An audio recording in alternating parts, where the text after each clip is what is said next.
that has the same colors as the UAE flag, because today it's the National Day of UAE. So, for this podcast, I'll just talk about Saskia, who has, um, oh, who has, black, red, green, and white as the colors, which means that,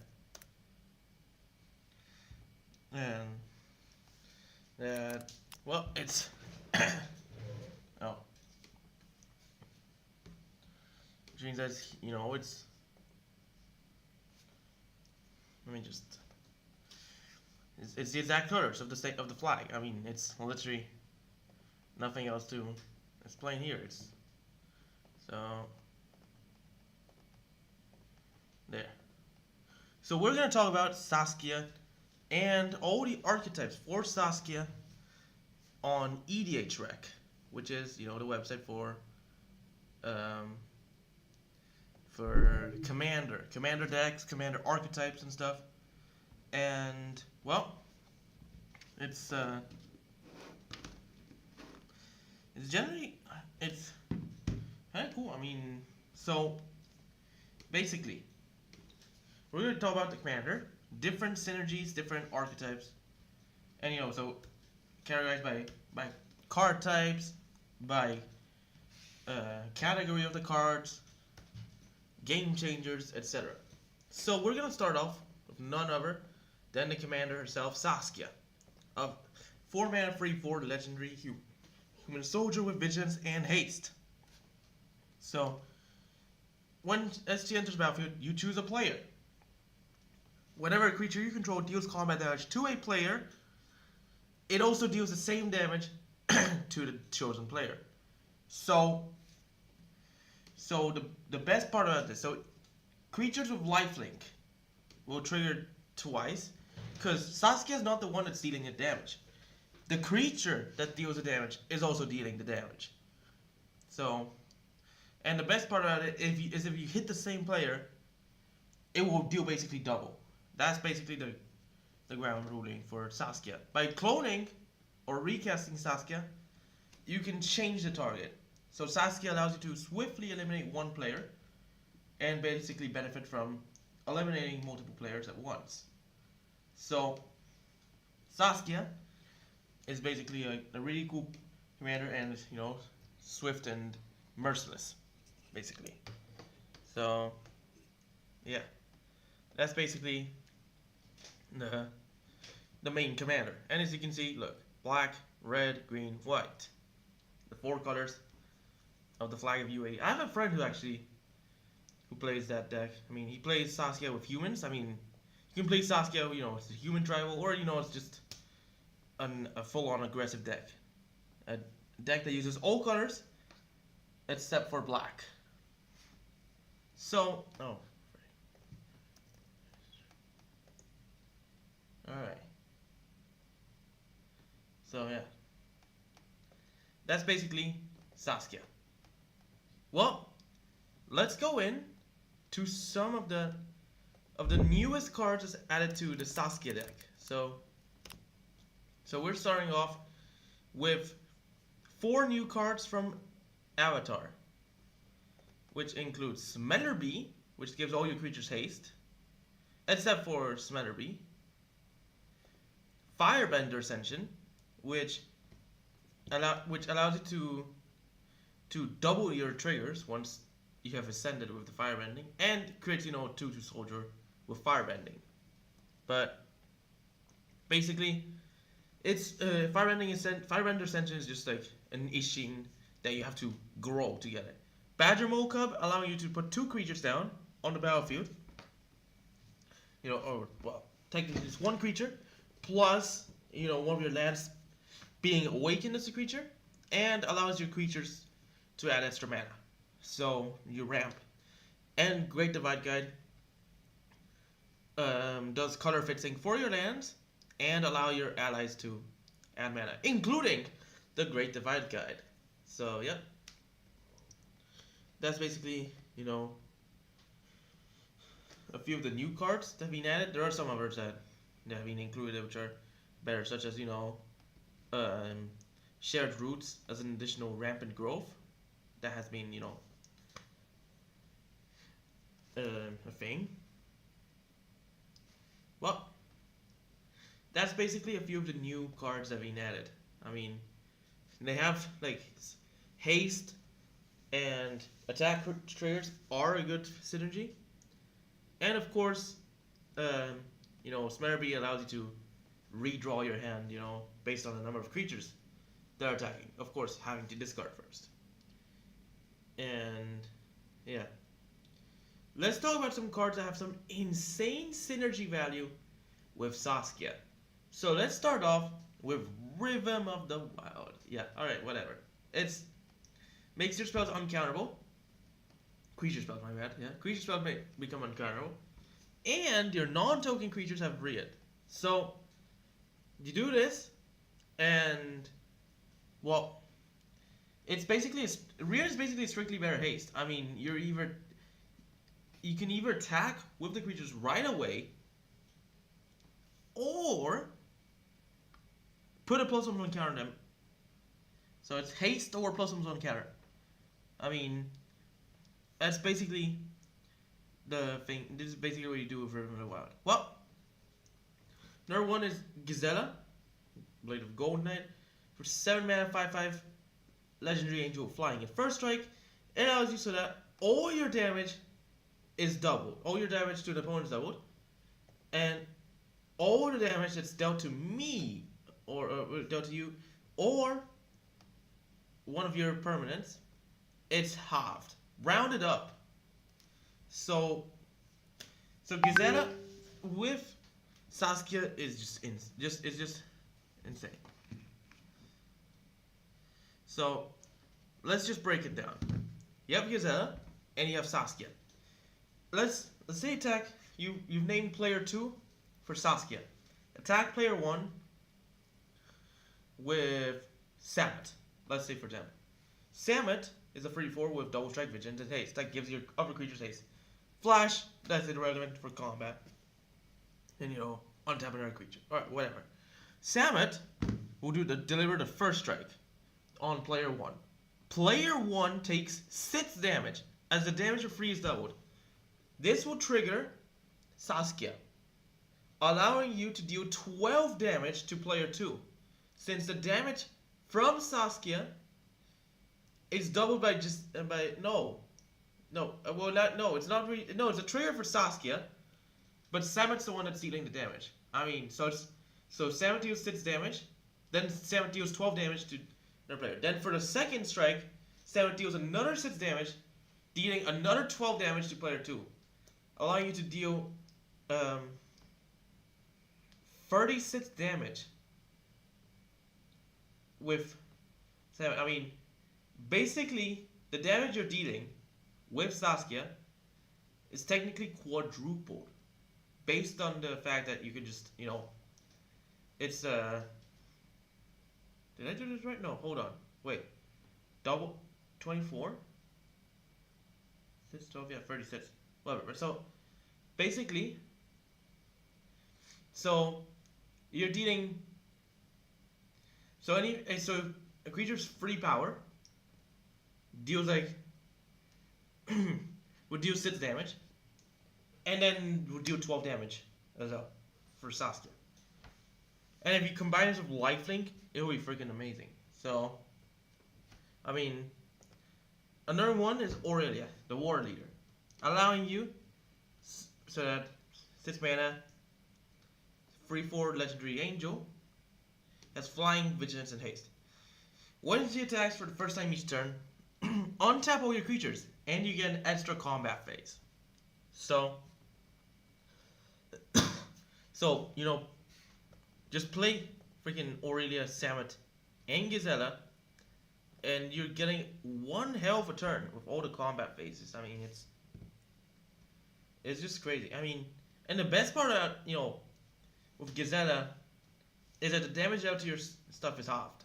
And Gazella has first strike, so it's hard for her to die in combat anyways. So, Saskia with vigilance and haste, I mean, you could attack with her, but I mean, you don't always have to. let's just talk about some really good removals that have been used in this. This is Swords of Browsers and Path to Exile. Quick removals that can basically kill off any creature. By exiling the creature, you are giving the controller extra life or an extra land. So extra life, I mean, it's not really that relevant in the Commander game where players just start with 40 life. I mean, but Path to Exile, I mean, you're just ramping them one up, and it's not as bad to ramp a player in Commander than it is to ramp a player in a 1v1. So Path to Exile and Swords of Dashers are really popular removals used in Commander decks. I mean, even though there's not much synergy for their deck. I mean, well, that's basically Path to Exile. Now let's go over a bit of the ramped cards. So there are some more ramped, some extra spells ramped. So, for example, Cultivate is, Cultivate and Kodama's Reach, they basically do the same thing. You basically get to ramp by getting the cards you need. You get basic lands. I mean, there won't be many basic lands, but you still have some to ramp, which is essential if you're gonna need to do big mana plays, for example. Nature's Lore and of course free visits are really good ramp cards, as they allow you to search for any forest and put it on the battlefield. Untap, it doesn't even enter tapped, which is the best part about them. I mean, Rampant Growth. But Rampant Growth gets outclassed by Shared Roots, but you can have both. And basically, Nature's Lore, free visits. You can search out any forest in your deck. So you can search out Triome. You can search for Shockland, an Alpha Land, freaking Surveil, any land. I mean, that has forest in its type. But it's freaking Commander. So if you're gonna play a dual lands, just play the freaking snow covered duels, man, or just play the non snow covered ones, which are just common. I mean, there's no need to freaking play big spells like that. I mean, big lands, Like, why the frick would you fetch in Commander? Why you play fetch land? I mean, whatever. That's for another topic. But, anyways, Birds of Paradise and Ignoble Hierarch. It's, really good essentials. I mean, they're 1-mana creatures that give you mana. Ignoble Hierarch, also making your creature stronger if they attack alone. And Birds of Paradise, being able to add any of your colors. I mean, Noble Hierarch cannot add white, which is the only color that's missing, from your deck. I mean, Noble Hierarch sadly adds blue, so you cannot use Noble Hierarch in your Saskia deck, because blue is the only color that Saskia doesn't use. So, yeah. Let's talk about some key game changers that are used if, you play game changers. I mean, if you're one who plays, level 1 or level 2 Commander exclusively, you can just skip this section if you're watching this recorded. But if you're watching this live, then please stick around, like and subscribe, but we're talking about them. Teferi's Protection, it's a really good defense card. I have no idea, I don't see why this is a game changer, but Wizards, they find this card as a game changer. I mean, and the Commander community does too, but it's not even gonna win you the game or screw everyone over. This is just a freaking defense card. I mean, free mana instant that makes it so that your life total cannot be changed. You gain protection from everything. All of your permanents phase out, and you exile it until your next turn. Basically, making you immune to everything. I mean, for one turn. I mean, could you lock this card. I mean, there could be a way for you to freaking lock it and just and do it every turn so you don't lose. I mean, but does it freaking? I mean, bro, this is. I mean, this just saves you from a board wipe. This saves you from dying. This saves you from everything. I mean, it's just a powerful card. But I mean, it's using you use it. I mean, you use it in there. But I don't see how this is a game changer. To be fair, this literally came from a commander deck. Like, bro, y'all designed this. Whatever. Tutors. So demonic, vampiric, worldly, and enlightened tutor. Those are the tutors you'll be using in this deck. They're all game changers, but whatever. I mean, demonic tutor just gets you any card. Vampiric just does the same at the cost of losing you life, but putting it on the top rather than putting it right to your hand. Enlightened tutor allows you to search for enchantments and worldly or artifacts, and worldly tutor allowing you to search for creatures. But everyone gets to see what you search for, and you leave it on the top. So if anyone wants to, screw you over, frick, just go and they'll freaking mail you with whatever. I don't know. Just search for one that can come back from the graveyard. I don't know, man. That's things people do, right? I mean, well, what else? Aura shards. I mean, aura shards is just strong. You have lots of creatures, so it will definitely allow you to kill off your opponent's enchantment. Lots of them, getting rid of an artifact or enchantment whenever the creature you control enters. And what else? Small Ring Tiffy, a classic. 4 mana that just gives you enchantments. I mean, it gives you treasures every time an opponent draws cards. Unless they pay the 2. Pay the 2. Oh, nah. Whatever. Crazy how this card literally just gets upgraded from rare to mythic just because of commander. Outside of commander, no use. But we're talking about commander. So, Small Ring Tiffy is quite the card to use there. I mean, it's an enchantment that just ramps you up, allowing you to play for bigger spells. We are going to talk about some powerful creatures that will be used in this deck. So, yeah, there's here, I mean, since of course this deck will be running lots of creatures, these are your basic essentials. I mean, so let's start off. Each Sheen duplicates all your attack triggers. So you're going to want a lot of attack triggers in there. Champion of Lambholt is another good one, allowing you to allowing growing every time you get creatures. And it stops the opponent's creatures that have less power than the champion to block your creatures. Not just the champion. None of your creatures can be blocked by creatures with less power than the champion. So right by default, Champion of Lambholt with one power is stopping all the 0 powers to block. And if you just keep on growing, then yeah.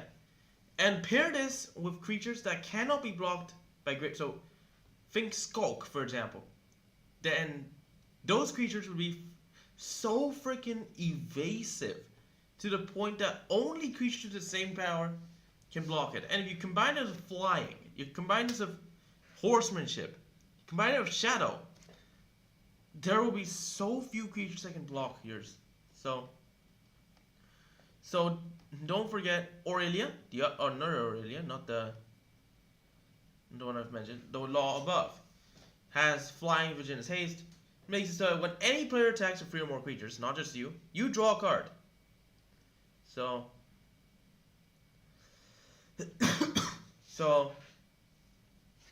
and whenever a player attacks with 5 or more creatures, Aurelia deals 3 damage to each of your opponents and you gain 3 life. So basically Aurelia just keeping the board. So the opponent were to attack with more than 3 creatures or more than 5 creatures, then Aurelia is just gonna punish them and benefit you. And if you attack with a lot, then of course Aurelia is just gonna hit everyone else and whatever. triggered with Ishin and whatever. You got both Aldrichs. So Aldrich, the one from Shadows of Innistrad, allowing you to give all your to make your creatures share their keywords each combat, not just your own combat. So any creature that's flying will give all your creatures flying on the opponent's turn if they were to, if the opponent would have flying creatures, for example. And well, pair that with lifelink, menace, skulk as well. That's one that also works well. Double strike. I mean, indestructible because some decks have been using Toski, which I'm not mentioning there, but still is a good card. I mean, there's like, it's not just every keyword. It's just like the keywords that were prevalent in that set. I mean, you get. Yeah. And of course, Master Tactician Aldrich basically makes it so that when you attack with 3 other creatures, you basically choose who blocks who from every single. So you can choose if your creatures are unblocked, or if you just want to basically annihilate one of the opponent's creatures, and they will have no choice whatsoever what to do with it. I mean, they won't be able to like stop the attack. I mean, it just pierces. It's just freaking. Aldrich is that broken. Yeah, I'm not even joking. I mean, of course you get cards like Carlatch that makes it so that you can get a second combat phase, and gives your creatures first strike. You got Commissar Severina Rain that basically makes the opponents lose life based on the number of creatures they're attacking. And of course you get the summary execution, but doesn't matter. Marisi, stopping the opponent from casting during combat. I mean, and forcing the opponents to fight themselves when one of your creatures hit them by goading them. Yeah, I mean, Bladed Historian gives your creatures double strike when they're attacking, of course. And hey, you're gonna deal a bunch of damage. So why not use Timna the Weaver and just draw some cards with her? I mean, why not? Well, there's Miri that makes it so the opponent can only block with 1 or less creatures each combat if she's attacking, and if she's tapped, the opponents can only attack you with one creature or none. Queen Marquesa, it just gives you the Monarch. I mean, there's just a bunch of freaking. I mean, it's mainly humans actually, but there is like some non-humans that you definitely need. I mean, you cannot have this like entirely human. I mean, that is an archetype. I mean, cards like Ilwin and Jirina, General Kudrow as well. I mean, those just benefit your humans, but I mean, there's no need for only humans. I mean, Sigarda is an angel that gives your humans +1. I mean, Fantasy 10 goes on your humans. And, oh, don't forget freaking Sword of Discord. Making it so that every time damage is dealt to one player, so you choose 2 players, every time damage is dealt 1 player, the other player also loses damage life. What the hell? I mean, bro, you just, like, that just freaking enhances your gameplay in freaking Saskia. Like, Saskia deal damage to 1 player, that then deals then makes another player lose life, and then causes the player chosen of Saskia to lose life. So, allowing you to basically deal damage to 3 players. Man, this is crazy. I mean, whatever.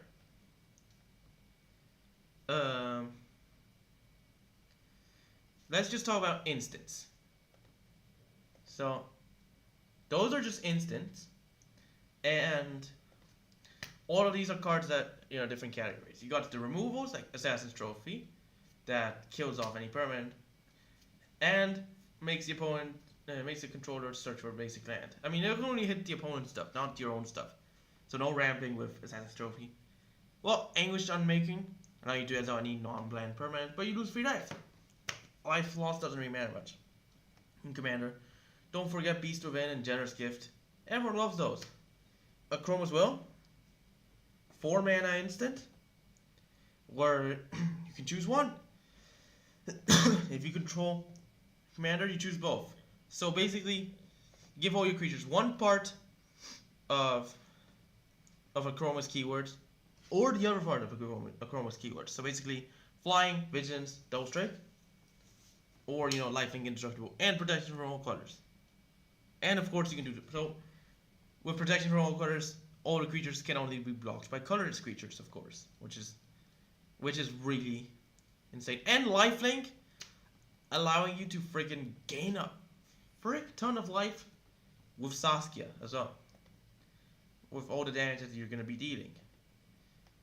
I mean, don't forget freaking Dire Tactics. It's a removal that makes it a exile creature, and if you don't control human, you lose life equal to its toughness. Don't forget Chaos Warp, classic commander removal. Terminate, and you got the 0 mana commander spells like Deflecting SWAT that can deflect anything, with Deadly Rollick, and a few and of course you need some defense spells like Unbreakable Formation, Dawn's Truce, and like peak defense card. Take the Bait. Yep. So you do this, and you prevent all damage that we dealt to you, all combat damage that we dealt to you and planeswalkers you control this turn. Untap all attacking creatures and goad them. After this phase, there's an additional combat phase, only to be done on the opponent's combat step, forcing the opponent to basically relay the attack. I mean, all the creatures that attacked you, well, no damage is out there. And they just have to they're gonna have another combat where they're forced to attack with those creatures at another freaking player. Oh, and what's the best part about this? Is that since if you're left in a 1v1 situation, Take the Bait can just work as a worse version of Fog, as it basically forces the opponent, as it stops all damages out to you. And I mean, they're still forced to attack you back, not do anything, whatever. But basically, Take the Bait is just a crazy one. I mean, well, we got sorceries, of course. Oh no, wait, never mind. Those are artifacts and enchantments. So, and I mean, sorceries, it's just board wipes and ramp spells. I mean, well, of course you got some goading stuff and recursion, whatever. I mean, and card draw. Of course, win cons like Triumph of the Hordes, and just, and yeah, I mean, it's just there's nothing to transcend it. I mean, extra combat phases, maybe, I don't know, whatever. Artifacts and enchantments that everyone should be using in this deck. The Lightning Greaves, of course, alongside Sofa Boots, that just protects your commander, basically. I mean, everyone should know that. And of course, gives your creatures haste. I mean, if you just pass it around if needed. With Lightning Greaves, you can just pass it around easily. Sofa Boots, not really that easy, but still you can use this to protect your commander. Helm of the Host, duplicating your commander so you can choose multiple players, do multiple triggers and stuff. Just a lot of insanity. Sword of the Animist, allowing you to ramp by hitting players. Guardian Project, drawing cards every time one of your creatures enter battlefield, because you're not running duplicates. It's freaking commander, man. I mean, it's at this point you just draw a card every time one of your creatures enter. Beastmaster Ascension, quite the ascension. You eventually make your creature stronger. And Gratuitous Violence, making it so that all the damage your creatures deal is doubled. So double the damage, double the So quadruple with Saskia again. So of course you have some that that work well with humans if you're doing a human build. Dolmen Gate to protect your creatures. Skull Clamp, just for card draw.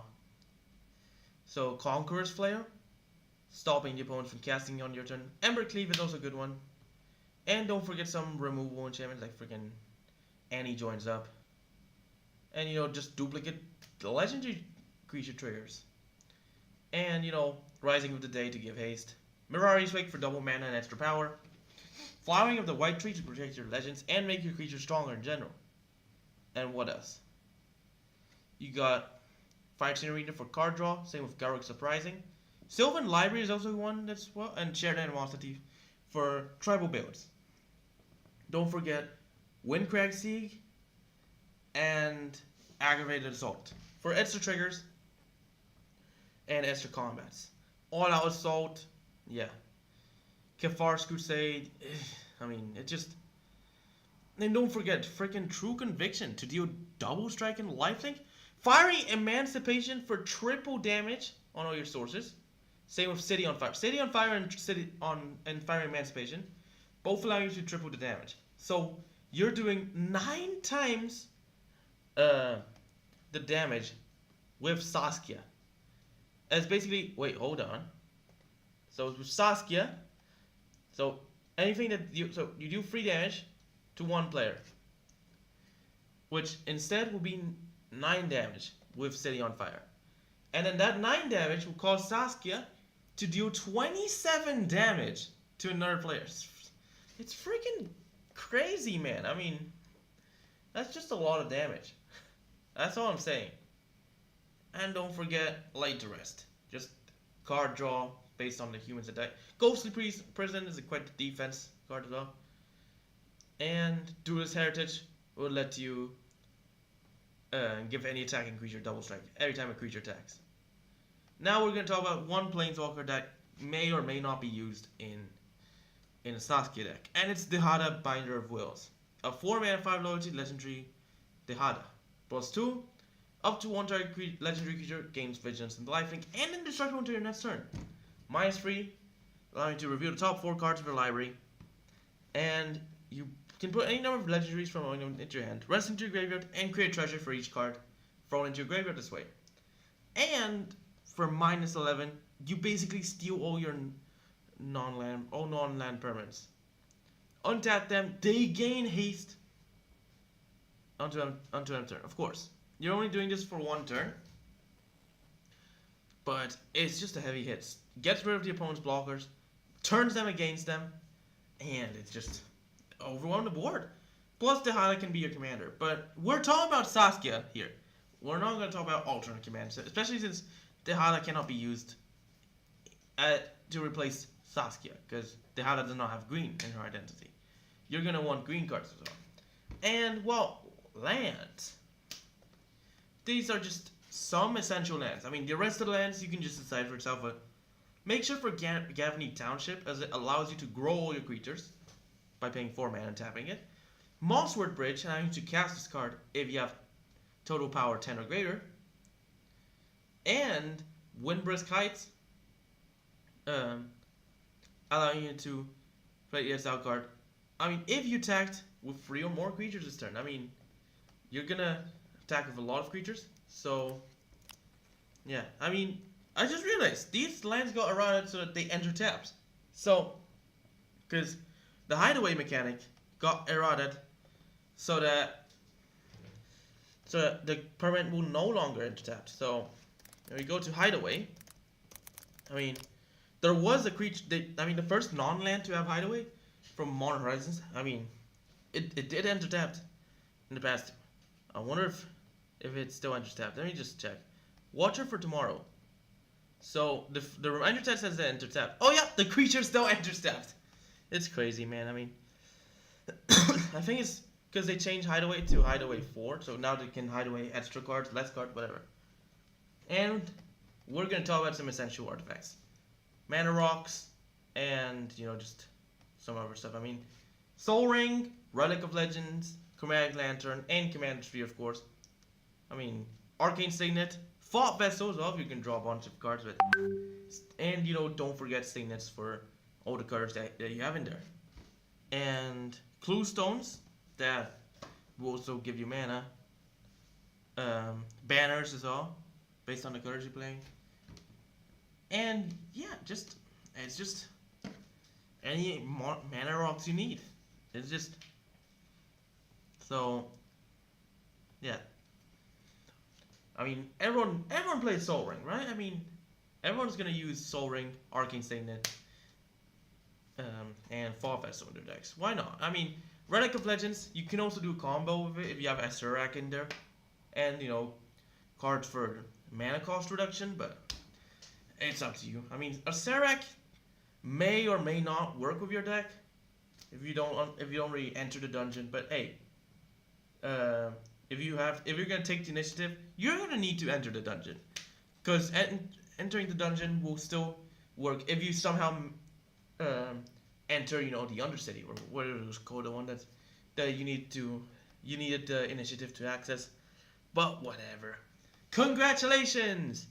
You have reached the end of the podcast. So why don't you like and subscribe and follow me, share friends, stay tuned to the videos, streams, and podcasts. Podcasts will be live every Tuesday, 4:30 GMT. So stay tuned to them. Watch my other videos too. And for those from the UAE, I wish y'all a happy National Day. So, yep. But that's basically it for me. Thanks for watching. Hope you enjoyed it. And wait, what? Wait, why am I still in? Did I freaking? Oh, that's. Bro, I swear I changed it. I swear I changed it, bro. I literally changed the character to Magic the Gathering, did I? That's strange. Whatever. Thanks for watching. I hope you enjoyed it. And